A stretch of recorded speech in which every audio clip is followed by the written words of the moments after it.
2016년 한 해가 저물고 있습니다. 올해 정치권은 여러 가지 일도 많고 어려움도 많은 이슈들로 가득했습니다.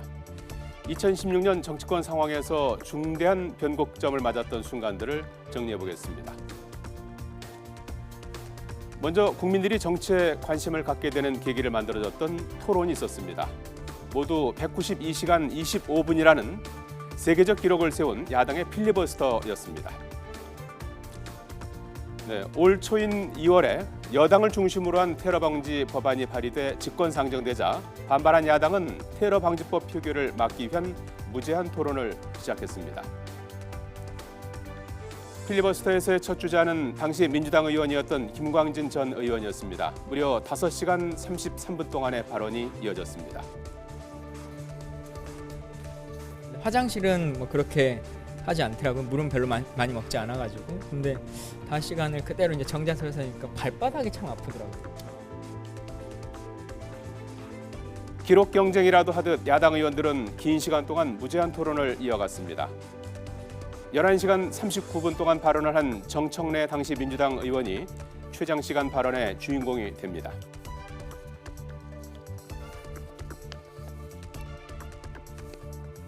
필리버스터로 인한 기현상도 등장했습니다. 주말에도 필리버스터를 직접 보려는 참관 신청자가 몰리면서 본회의장 방청석은 이례적으로 가득 찼습니다. 또한 연설이 길어지면서 의원들의 허리 건강을 위한 발판이 깜짝 등장하기도 했습니다. 신우님, 여기 내가 발판을 하나 갖다 놨는데 한 번씩 이렇게 바꿔주면 허리에 좀 많은 관심과 함께 국회 마비, 민생 마비, 안보 마비의 비판도 따랐던 필리버스터. 진풍경이 이어진 의원들의 무제한 토론을 통해 민주당은 제1야당으로서의 존재감을, 새누리당은 테러 방지법을 통과시키면서 실속을 챙겼다는 평가가 당시에 나왔습니다. 2016년을 뜨겁게 달궜던 정치권의 두 번째 이슈 살펴보겠습니다. 바로 옥새 들고 나르샤. 새누리당이 지난 4.13 총선을 앞두고 만든 홍보 영상의 제목이자 새누리당 안에서 일어났던 옥새 파동을 표현한 말입니다. 당시 새누리당 대표였던 김무성 전 대표는 공천 과정에서 친박계와 갈등 끝에 옥새 파동이라는 강수를 뒀습니다.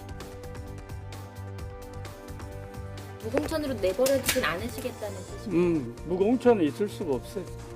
최고위 의결이 보류된 5곳에 대한 공천관리위원회 결정에 대해서 의결을 하지 않기로 결정했습니다. 4.13 총선을 앞두고 후보 공천 과정에서 당시 김무성 대표와 이한구 공천관리위원장은 번번이 부딪혔습니다. 공천 주도권을 쥔 이한구 위원장의 독주가 계속되면서 이 위원장 의중대로 흘러가던 공천 청사진은 반전을 맞습니다. 당시 김무성 대표가 최고위 추인을 보류한 채 공천장에 찍을 도장을 가지고 자신의 지역구인 부산으로 내려간 겁니다. 입장 변화가 없습니다. 끝까지 강경한 모습을 보였던 김무성 전 대표는 갈등을 빚었던 친박계 최고위원들과 합의안을 도출하면서 옥새 파동의 끝을 맺었습니다. 옥새 파동으로 이미 큰 내상을 입은 새누리당. 20대 총선에서 참패하면서 쓴 잔을 마셨습니다.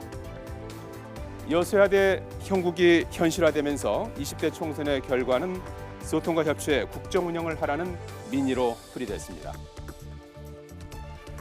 2016년 정치권 이슈 세 번째 키워드, 바로 화입니다.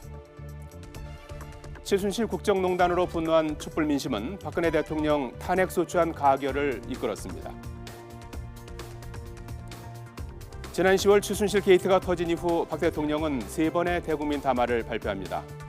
그러나 들끓는 민심을 잠재울 수는 없었습니다. 공부해야 할 학생들도 일상에 바쁜 어른들도 촛불 시위에 동참했습니다. 논란이 많이 됐었던 일들도 많았고, 그래서 그런 일들이 나중에 저희가 살아갈 때 부끄럽지 않게 마무리될 수 있도록 하는 계기에서 왔습니다.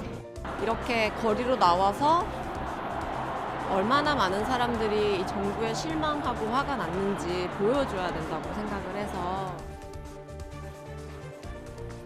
민심의 큰 물결인 촛불 집회는 결국 탄핵 가결을 이끌었고 헌정 사상 첫 피의자 대통령이 된 박 대통령은 직무 정지된 상태에서 헌법재판소의 탄핵 심판 심리 결과를 기다리고 있습니다. 탄핵 소추안은 가결되었음을 선포합니다.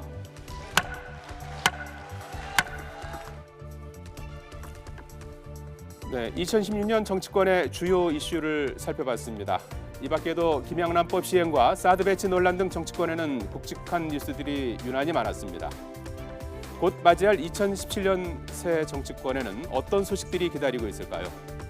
희망차고 밝은 소식만 가득 찼으면 하는 바람인데요. 꽁꽁 얼어붙은 정치권. 내년에는 따뜻한 봄을 맞이할 수 있을까요?